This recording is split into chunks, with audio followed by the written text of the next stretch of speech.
Bom, a gente vai resolver agora a lista de exercícios da aula passada. O primeiro exercício, ele pedia para fazer o seguinte. Escreva os números inteiros na forma de fração, de 3 maneiras diferentes. Então vamos lá. Para escrever os números em forma de fração de 3 maneiras diferentes, eu tenho que pensar o seguinte. Qual é a primeira maneira que eu conheço de escrever o número 5 em fração? 5 sobre 1 é uma fórmula. Acho que é a mais fácil, talvez, de pensar. Depois disso, eu vou trabalhar com a ideia de fração equivalente, que eu já conheço. Então, vou multiplicar o 5 e o 1 por números quaisquer, desde que seja o numerador e o denominador multiplicado pelo mesmo número. Então, por exemplo, multiplicado por 3. Ah, professor, por que você escolheu 3? Eu achei que poderia ser fácil multiplicar por 3. Então, 3 vezes 5, 15. 1 vezes 3, 3. Essa é uma outra fração que também representa o número 5. Vou multiplicar lá a primeira fração agora por 10. Então eu posso pensar na fração 50 10 avos, 50 décimos. E aí com isso escrevi utilizando 3 frações diferentes. Vou pensar agora da mesma maneira no item B. Muitos de vocês se confundem pelo sinal negativo antes do 8. O sinal negativo não muda nada, o raciocínio é o mesmo. Então eu vou ter menos 8 sobre 1, e agora vou pensar nas frações equivalentes. Então, por exemplo, 16 sobre 2 é uma fração equivalente, negativo, e vou pensar agora também no 80 décimos, outra fração equivalente. E com isso, eu terminei o exercício número 1.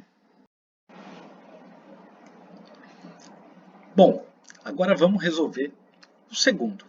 Escreva com os números decimais na forma de fração. Se possível, simplifique a fração obtida.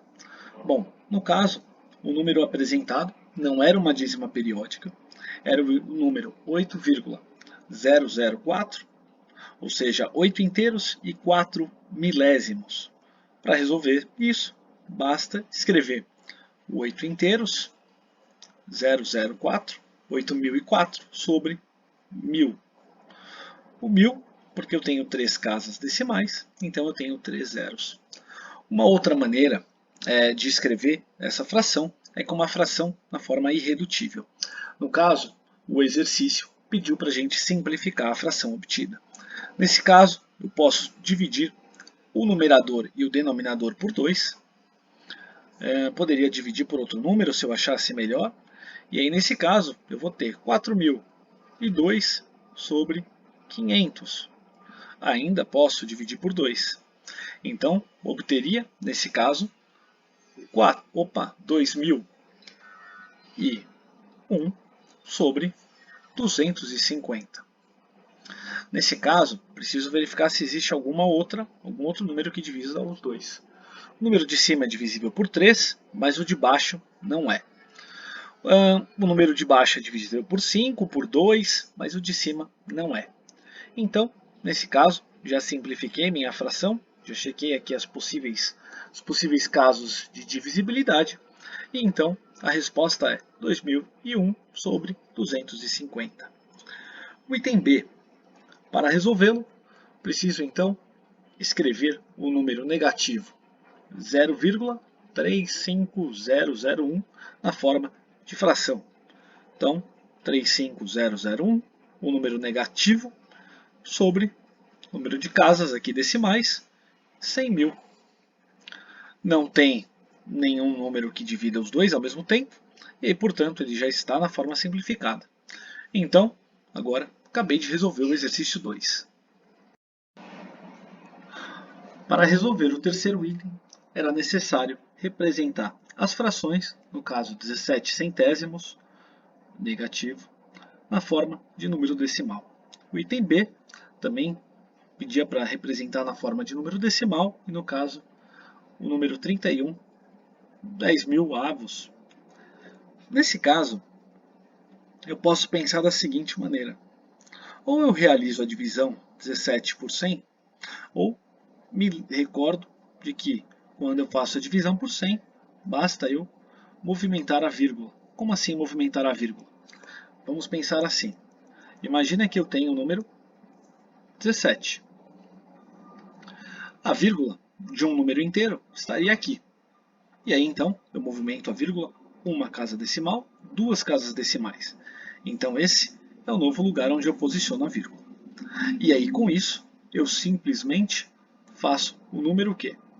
17, 0,17. Vou fazer o mesmo com 31. Então, 0,1, 2, 3, 4. 1, 2, 3, 4. 0,31. E com isso, o exercício item 3, o exercício 1, item 3, está resolvido. Agora, vamos dar continuidade à resolução com o exercício número 2. Bom, o exercício número 2, ele pede para que a gente faça o seguinte, que a gente determine a fração geratriz de dízimas periódicas. Bom, a gente já aprendeu um dispositivo prático para fazer isso. O dispositivo consistia em contar quantos dígitos tinha nossa dízima. Então, por exemplo, aqui eu tenho dois dígitos sendo repetidos, 08, 08, 08. Isso determinaria a quantidade de noves do denominador. E aí, na parte de cima, o número que está sendo repetido na dízima periódica. Então, terminamos o item A. Item B. No caso, nós temos o número 5,234. Eu tenho três números se repetindo na minha dízima periódica, mas também tenho aqui um número que não faz parte dela. Nesses casos, nós separávamos em dois números e lidávamos então primeiro com a dízima periódica e depois realizávamos uma adição. Nesse caso, eu tenho que aqui continua 5 mais 3 dígitos, então eu tenho 999. E aí, 234 sobre 999. Realizando então as operações, eu tenho 999 mais 999, que seria o nosso denominador da operação. E aí agora eu vou fazer o seguinte, 999 dividido por 1, que dá 999, e agora eu vou fazer 999 multiplicado por 5, que dá 4.995.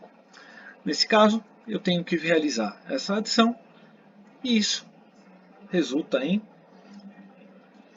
5.229 sobre 999. Eu terminei, então, de achar a fração geratriz do item B.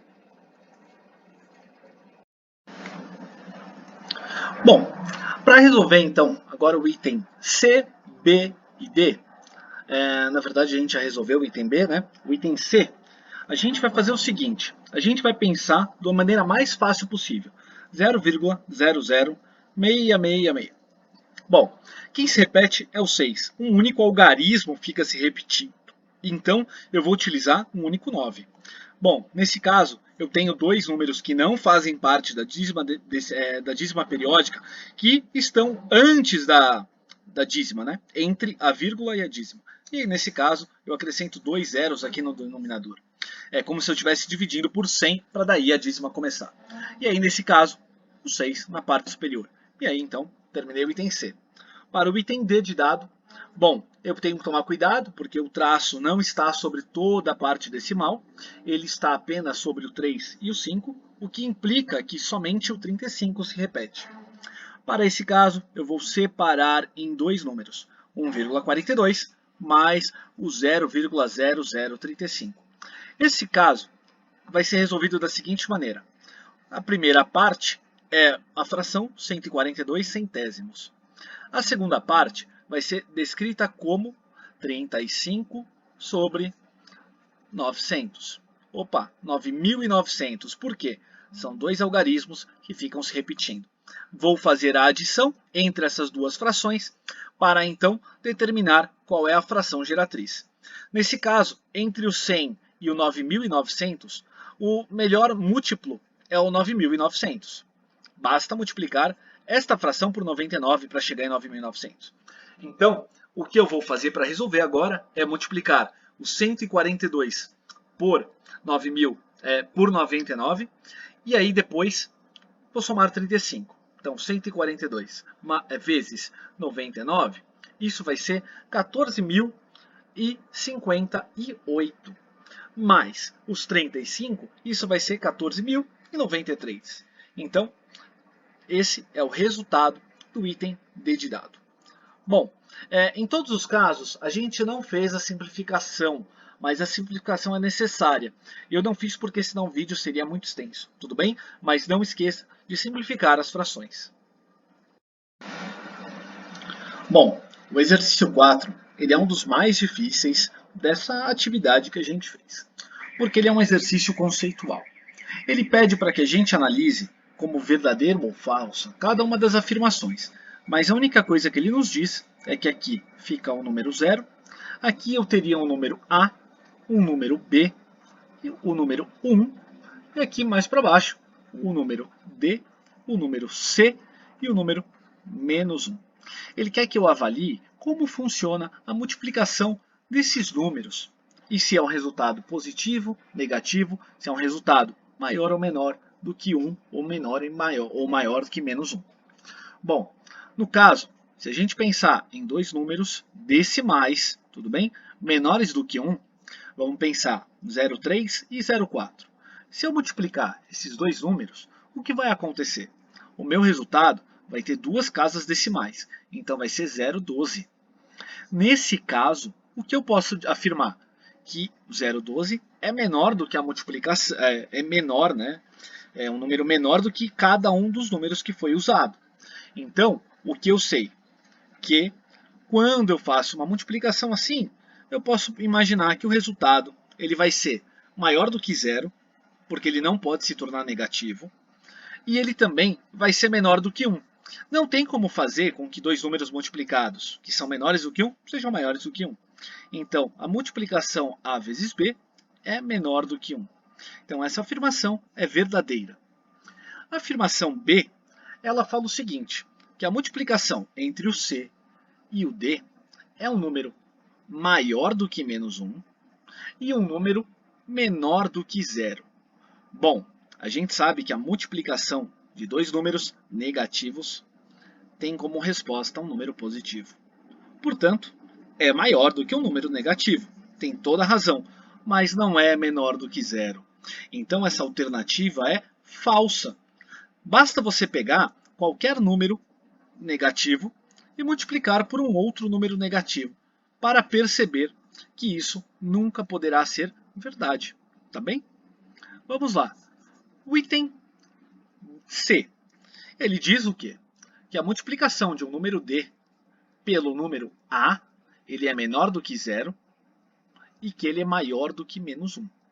Vamos parar para pensar. A multiplicação entre os dois vai ser negativa, porque esse sinal é positivo e esse sinal é negativo. Então, a resposta é negativa, portanto é menor que zero. E é maior do que menos 1. Por quê? Se a gente for parar para pensar, de novo, naquela situação em que eu tenho dois números menores do que 1 multiplicados, a resposta é sempre menor do que 1. E aí, no caso, como um é positivo e outro é negativo, a resposta sempre vai ser um número que estará aqui nesse trecho da reta. Então, essa é verdadeira. E aí, o item D de dado, ele fala o seguinte. Se eu pegar o número C ao quadrado, sempre vai ser menor do que D multiplicado por C. Bom, aqui eu preciso tomar cuidado.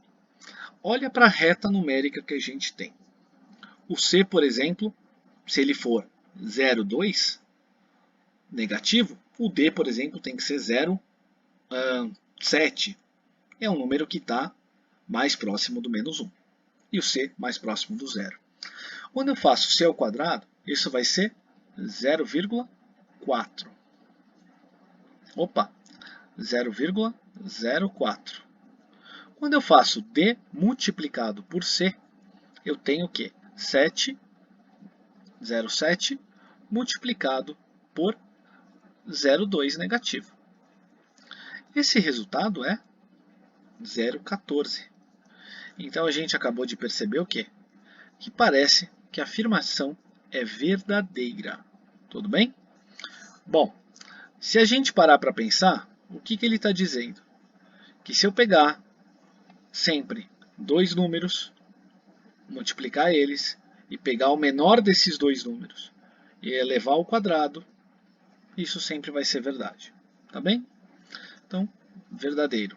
Será que você consegue achar um caso em que isso aqui não funciona? Esse é um desafio para você que está aí em casa. Bom, para resolver o exercício 6, a gente precisa determinar de qual conjunto numérico é cada número. Bom, para fazer isso, a gente pode escrever ao lado ou colocar os números no diagrama. Bom, a minha sugestão é que a gente pense aqui, em cada letra, todos os conjuntos que ele pode fazer parte. Bom, o menos 9, ele faz parte do conjunto dos números reais porque ele é um número e todo número faz parte desse conjunto.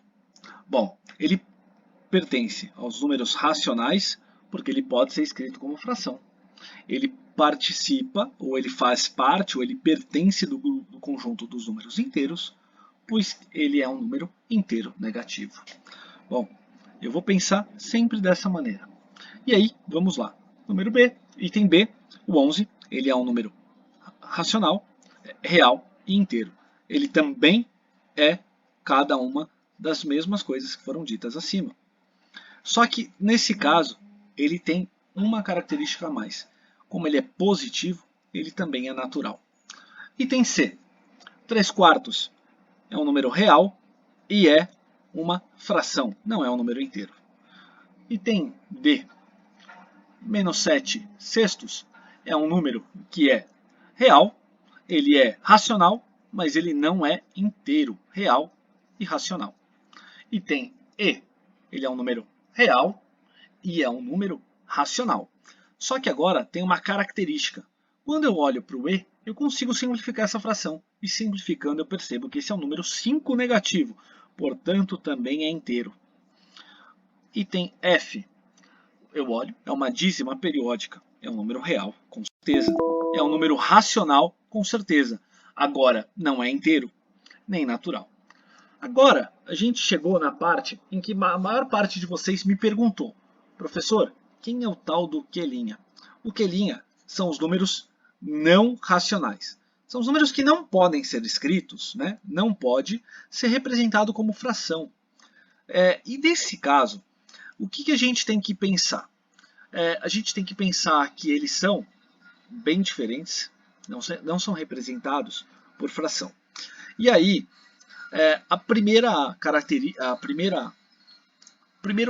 os primeiros números irracionais, né, que vocês vão conhecer, são os números primos.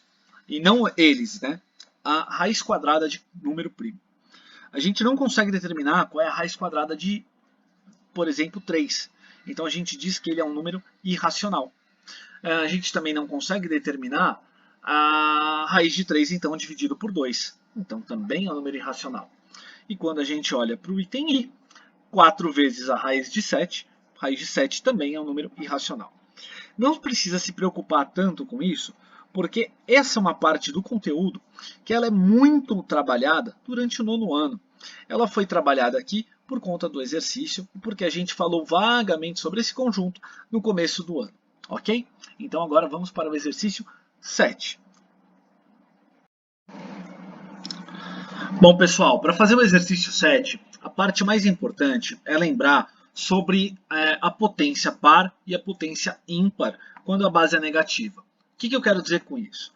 Quando a gente tem um número, base negativa, elevado a um expoente par, o resultado é sempre o quê? Positivo. E aí, 1 elevado a 80 é 1, gente. Então não tem muito o que pensar nesse caso. Se a base for ímpar, então o resultado é, por exemplo, negativo. Então, menos 1. E aí é isso que eu tenho que usar para resolver o exercício número 7. Então, quando a gente olha para aquela fração toda, né, eu posso simplesmente substituir ela por essa daqui, que é muito mais simples. 1 mais menos 1 menos 1.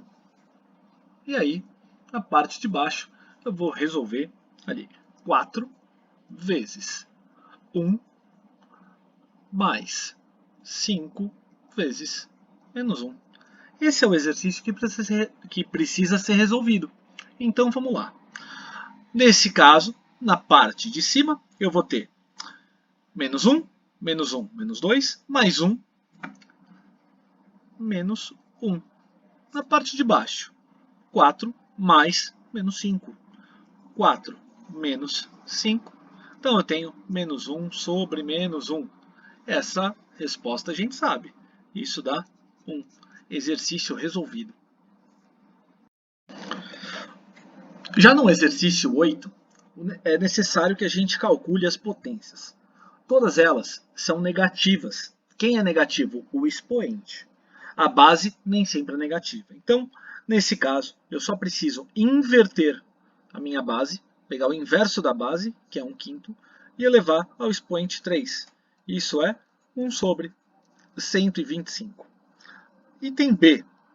Eu preciso fazer 1 sobre 2 elevado a menos 1. Nesse caso, eu só preciso inverter a base. Por quê?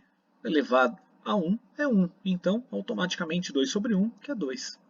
Item C, 0,2 negativo elevado a menos 3. Bom, minha recomendação para esse item é escrever o 0,2 como uma fração. Eu prefiro resolver assim. Isso elevado a menos 3. Então, eu só representei novamente com uma fração. Então, o expoente negativo inverte a base. E o expoente se torna positivo. Agora, 10 dividido por 2 dá 5. Então, eu vou fazer menos 5 elevado ao cubo. Isso dá menos 125. Tudo bem? E agora, vou fazer o item D aqui no cantinho. Tem espaço suficiente. O item D, menos 7 elevado a menos 4. Aqui eu preciso tomar cuidado. Esse menos não faz parte da minha potência. Tá bem? Não existe um parênteses aqui. Então eu vou continuar com o sinal negativo, pegar o inverso do número 7 e elevar ele à quarta potência. Isso vai ficar exatamente menos. Por que não mudou o sinal? Porque o menos não faz parte da potência, lembra disso. Então, menos 1, e agora 7 vezes 7, 49. E aí eu vou pegar 49, multiplicar por 7, 243. E aí vou multiplicar por 7 de novo.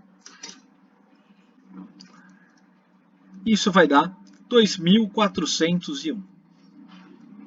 Gente, o exercício 9, eu vou deixar para vocês pensarem um pouco. É um exercício que eu sei que vocês ainda não fizeram, e eu quero que vocês pensem um pouco. Alguns exercícios eu não fiz a correção, e depois a gente vai fazer isso no momento em que vocês estiverem todos juntos, tá certo?